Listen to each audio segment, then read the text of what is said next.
Great afternoon, everyone. Welcome to A.L.I.V.E with Kesha, with your girl Kesha Brody, where we are sharing stories of triumph, victory, and overcoming. And today I have with us another live story from serial entrepreneur Kendrick Lawrence out of Gonzales, Louisiana, by way of Woodville, Mississippi.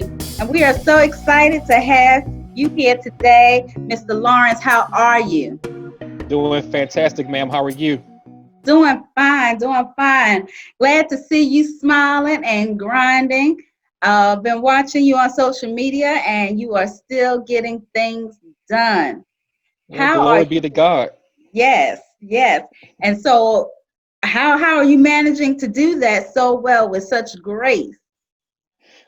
It's just I give all honor to God first of all because I know that there's never a season that He gives us that He hasn't prepared for. Just preparation, and just having faith in myself and in my people, and just being able to max this thing out. Absolutely, absolutely. Have you had to experience a lot of changes within your field of business and your field of work with all that's going on? Yeah, we've had a lot of change. Our primary business is our commercial janitorial business that we have here in the Southeast Louisiana area. And a lot of our commercial accounts actually suspended service while the COVID-19 situation is going on. So we had employees that we had to find out we were going to be able to retain them, where we were going to be able to locate them. So it's been a lot of change. It's been a lot of adjusting. I think I've probably done more analyzing of business and of my people in the month or so than we have in the previous years of business. But it's made us stronger. It's actually gave us an opportunity to evaluate a lot of things that we had going on, both good and bad. So we're going to come out of this thing much stronger. I think the employees are definitely going to be more faithful to the business now because they see that we're willing to take a loss as long as we can keep them employed and keep bread on their table. So I think in the end, everything is going to work for the better. Wow. There you are with that optimism, and I'm sure your employees can appreciate that as well. And what Absolutely. about your family? How's your family holding up? Oh man, it's totally different because we went from me basically being home by myself during the daytime to now my wife being here because she's working from home, and of course my 9-year-old he's doing school from home, and my 3-year-old is tearing up the house. So it's a big adjustment to having going from being just home by myself all day to having everybody here.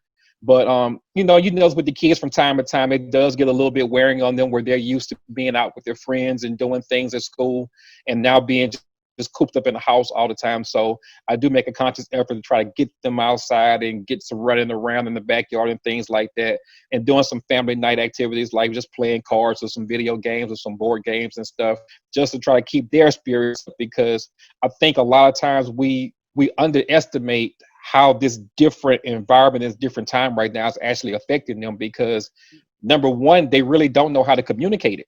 They really don't know how to tell us that they're feeling something different, and if they should be feeling something different right now. So I think as parents, it's incumbent upon us to make sure that we can analyze what they're doing and just try to see if we can keep them in as positive a place as possible. That's very insightful of you. You know, a lot of people are talking about how the adults are handling this, um, but few are talking about how this is really affecting our children and our young people, and we do need to take them into account. And so that's very helpful wisdom that you've given us right there. Um, Ken, I know it must be challenging for you as the man of your household to, keep everyone motivated and still pumped up and doing their responsibilities at this time. What is keeping you motivated and informing you and your decisions for your household at this time? Man, I'm a self-motivated person. I've always been that way. Even as a kid, I wanted to be the very best at everything that I did. And I'll find a way. I'll find something small just to motivate myself. If it's nothing more than, let's see if we can keep our total profitability above a certain percentage, just to look at the numbers and make sure that the numbers never fall below a certain basis. Or even as far as our budget, even though we're taking the hits with the business right now, I'm just making sure that the budget percentages stay the same. So, I just find different ways to motivate myself to keep myself in the positive. And then, of course, doing those things around the house to make sure that everybody stays upbeat. May it be, taking on a few more chores or just being a little bit goofy to get somebody, up and laughing and things like that. So, you gotta gauge your family just like you would your business. You got to know your numbers in business, and you got to know the personalities of the people inside your home. And once you see that they're starting to slide, or they're having to have some different things going on emotionally, you got to step in and decisions and see if you can give them a little bit of burst of that energy. But it's also good to have friends, because if you're the person that's trying to upkeep everybody else, then it has to be somebody that's going to continually breathe life inside of you as well. So I am blessed to have a few friends that keep me motivated and keep me on pace as well. So it's a balance in that. Yeah, yeah, it certainly sounds like a balancing act. So you talked about trying to gauge your family and knowing when you need to intervene or get someone happy. What makes you happy? What makes you smile or laugh? That's funny that you asked that. I was actually listening to a podcast the other day and talking about how you can tell if you've sacrificed too much as an adult. And the way they said was just to get a sheet of paper and put the things that you did when you were younger on one side that made you happy, and put the things on the right side that you do now to make you happy. And if the left side is a lot longer than the right side, then you need to find a happy medium because you're sacrificing too much. So Mm. it was very eye opening, because, you know, that's something that I never really think about. As long as I can see my family is doing well, as long as I can see the people in my environment are doing well, as long as my businesses are doing well, then subconsciously I feel like I'm doing okay. But I have come to the realization now, especially with everything's going on, is that I have to start taking more time for myself and more time for my mental health, because constantly focusing on everybody else's well-being without doing some maintenance on myself, eventually I break down. And if I break down, then everything that I take care of breaks down by default. So I am doing a little bit more self-analysis now and trying to figure out what I can do to sustain myself a little bit better and start taking better care of myself, both mentally and physically. You said a mouthful right there. A lot of people don't talk about mental health, especially in the African American community. But yet it's so important to create that balance and to take care of ourselves in that sense. Um, Right. let's talk about that a little bit. What can we do to take care of our mental health, and what are some triggers that show us that we need to take care of our mental health? Well, when every day becomes hectic to get started, then that lets right there that there's something that's going wrong. Because I know that in your job and in your daily life, there are going to be some days that you just don't feel it. But if that starts to happen, if that becomes the norm versus the exception, then that's your body's way of telling you that there's something that needs to be taken care of. So, I mean, just being honest about, I even incited a therapist, just somebody that I can talk to just to get some things off of my chest. Not saying that I don't feel comfortable speaking those things to my spouse, but it's just differently when you can talk to somebody that you know is going to be unbiased about the situation, that's actually trained and certified to give you some advice on how to take care of that situation. It's always good to have, I call them an equally yoked friend, someone whose experiences and their life circumstances are something that, if they mirror yours, actually from an execution standpoint as well as a spiritual and a morality standpoint. So just having somebody that you can vent to, somebody that you can talk freely without the fear of being judged, is all too. And then just self-analysis. A lot of people, live in that fake it till you make it stage right now, to where people get on social media and they pretend to be somebody that they're not. Eventually they convince themselves that they are who they've been pretending to be, and they lose sight of who they really are.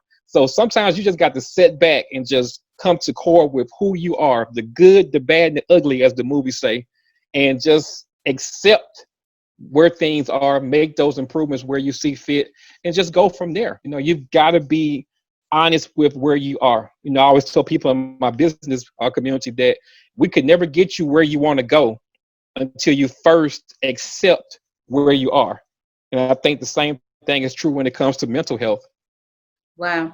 Profound. And I thank you for your transparency with that and for sharing that, because I know that's going to help a lot of us who are just kind of neglecting that aspect of our lives that needs our attention. Um, you talk about who you are and accepting who you are. What are some things that help to mold and make you who you are today? I was raised by a nonchalant, take it like it is grandmother, who loved me hard, who had a spiritual backing. But I mean, she called it the way she saw it. If it was purple, it was gonna be purple all day. It wasn't gonna be lavender. It wasn't gonna be eggplant.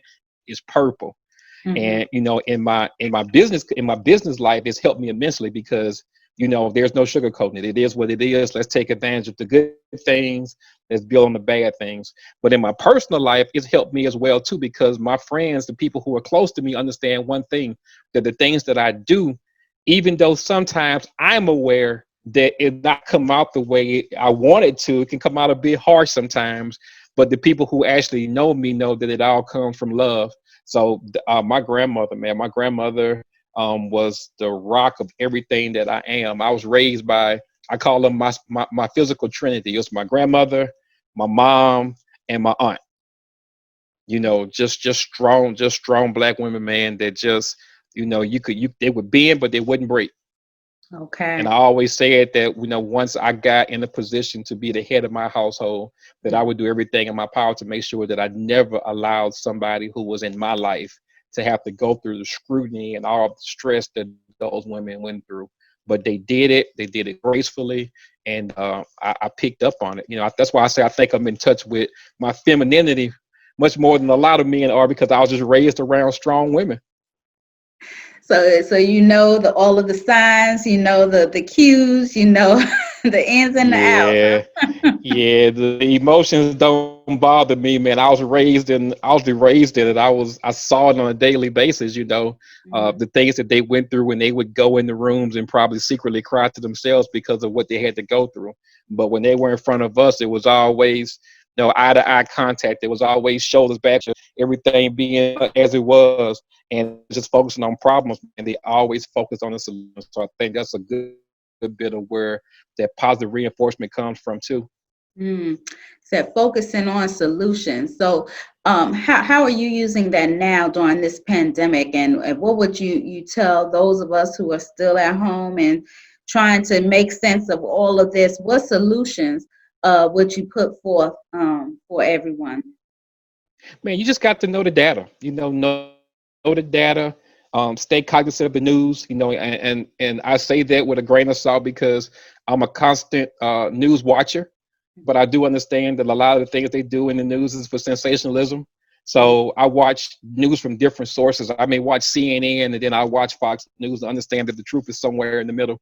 And that's generally how I dictate what our family's going to do. So, here in Louisiana, they're actually going to start lightening some of the restrictions here on Friday. 25% capacity in most restaurants and gyms and stuff like that. I mean, but for me and my household, we good, man. We're gonna be here until some people go out there and test this thing out. Go outside, let us know how it feel, and come back and tell us about it. You said you go and tell me about it, huh? Yeah, if you come back and tell me everything was good, I'll get it. If you don't come back and tell me anything, then that tells me a lot too. So That's right. we're That's just right. gonna Oh, the connection is getting bad here. I hate we're that, but gonna stay out distance and can you hear me? yeah, now I can. Now, I was just saying that, from a business perspective, we're definitely eager to get back out there and get some things going, man. But our top priority is going to be life and health. So we're gonna take everything with a grain of salt, and we're gonna slow roll ourselves back into life as it was, or a life, the new life that we're gonna have right now. 'Cause I don't think we're gonna go back to life as usual once all this is over. Yeah, I think you're right about that. Ken, I thank you so much for being with us today and sharing your words of wisdom. Leave us with something. You said life is going to be different. What can we think about going forward as we get ready to close out? I just believe that in every situation there is an opportunity for growth. Spiritual growth, there's opportunity for professional growth. Look at where you are right now in your life and just simply ask yourself, what can I do? What skill set do I have? What can I do to survive in this new world that we're going to be a part of? Because, like we were talking about, life as we know it is going to change. There's going to be a huge shift financially in the next 6 to 12 months. Are you positioned to take advantage of those financial gains that are going to be there, people? Education wise, can you start doing some distance and learning right now to get yourself educationally, so that when those positions or those opportunities present themselves, that you're going to be positioned to take advantage of those things. So instead of just, looking at the news and being sensationalized about everything that won't be there, look at the opportunities that you have, because like I say, it's going to be a lot of things that are going to be beneficial for a lot of people that didn't have the opportunity to take advantage of their previous COVID-19. So just stay optimistic, stay grinding, keep your head on your goals, and just make it happen, man. Don't take excuses. Don't give yourself excuses, and don't take them from others. I like that. Don't give yourself excuses and don't take them from others. Thank you, Ken, for being with That's us it. and for your words of wisdom. Thank you, everyone, for watching A.L.I.V.E. with Kesha. You can tune in on Mondays and Fridays. Follow me on Facebook and on LinkedIn for show times. Everyone, stay healthy, stay well, and walk in victory. Until next time.